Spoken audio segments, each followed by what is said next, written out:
What does United Way do? United Way of Southwestern Indiana exists to improve lives and change community conditions in our community of Vanderburgh, Warwick, and Spencer counties. We help families, parents, children, the elderly, people with health concerns, and hardworking people who can't make ends meet. We provide opportunities and resources to help people help themselves. United Way is uniquely positioned to bring people together around a common goal to change our community.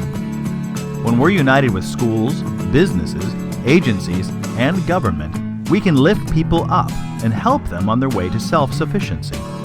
When we can improve one life, we can transform our community. In addition to this network that helps United Way drive change, thousands of donors choose to live united by supporting United Way's mission. They do this because they know the money raised here stays here. Over 60 volunteers determine how to invest the dollars raised to maximize their impact. This extremely efficient process keeps costs low, allowing more dollars to be used for more people from all walks of life. And that's just part of what we do. United Way of Southwestern Indiana provides 211 information and referral services that connect people to the resources they need and provides the opportunity for them to work on long-term solutions. We help children to enter school ready to learn. We help people enhance their financial empowerment through free tax preparation, VITA, and other programs. In addition to these services, we train organizations to help them maximize their ability to help others too. All of this is proof of the great things that happen when we live united. And what we need is you.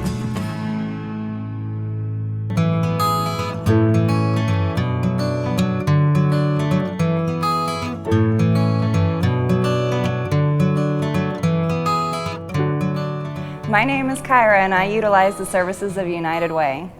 I have been in a family of substance abuse my entire life, drug addiction, alcoholism. I myself took that turn down the road of alcoholism and drug addiction, and I had finally gotten to a place and position where I needed out of that and I wanted to change things, but I couldn't do it in the environment that I was in. My son was about 6.5 years old, and emotionally I was bankrupt. I had nothing left in me to put towards that fight of living in that type of environment, in that situation. And I was seeing the pain that my son was going through at that point. He has special needs, and I was seeing what it was shaping and doing to his life. And I was just, I was desperate. And I had came across one of the cards that has the United Way 211 number on that. And that was my first contact that I had had with using United Way services. I mean, it's refreshing for somebody who takes one bag each for herself and her son and leaves everything that was familiar behind. It was refreshing to be able to have somebody say, this is where you can go to get this to meet this need, and this is where you can go to get this to meet that need.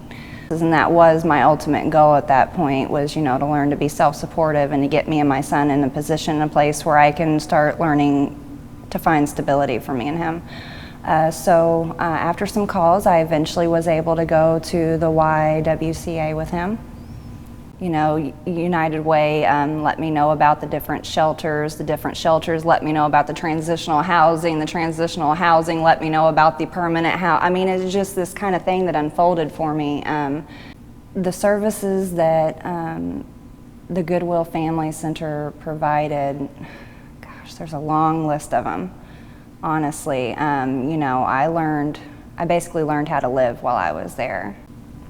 You know, me and my son have that basic, you know, picture perfect life. I get up and I get him to school, which is a big deal for him, you know. I mean, his life has changed drastically. I think that's my biggest, you know, achievement, and that's the brightest spot of this whole situation, is he was just, you know, he was a broken little boy. And like I said, you know, he has the special needs, and He couldn't get on the school bus to go to school and be away from me. He couldn't sleep in a room by himself. He was constantly afraid. You know, he was just in a lot of pain. And, you know, he'll just wave at me in the morning whenever he goes to school. And, you know, I'll tuck him into his bed at night, and he's just, you know, snuggled down into his blankets, grinning ear to ear, like there's no anxiety on us being in our own home and him being in his own bed. He's grown. Yes, there's these different resources that are involved, such as, you know, assistance with job finding and assistance with housing and shelter and food and clothing. But these are all the barriers that if I had to face all at once, I may not be sitting here right now. So I think I would want to express the fact that it's not just a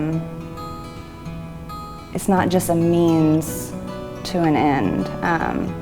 For me, these resources are basically a means to a beginning. It's not just to get something done and be finished with, it's to continue and be able to live, basically. You know, this really was the start of my life at 27 years old, you know, and it all started with the resources that were provided.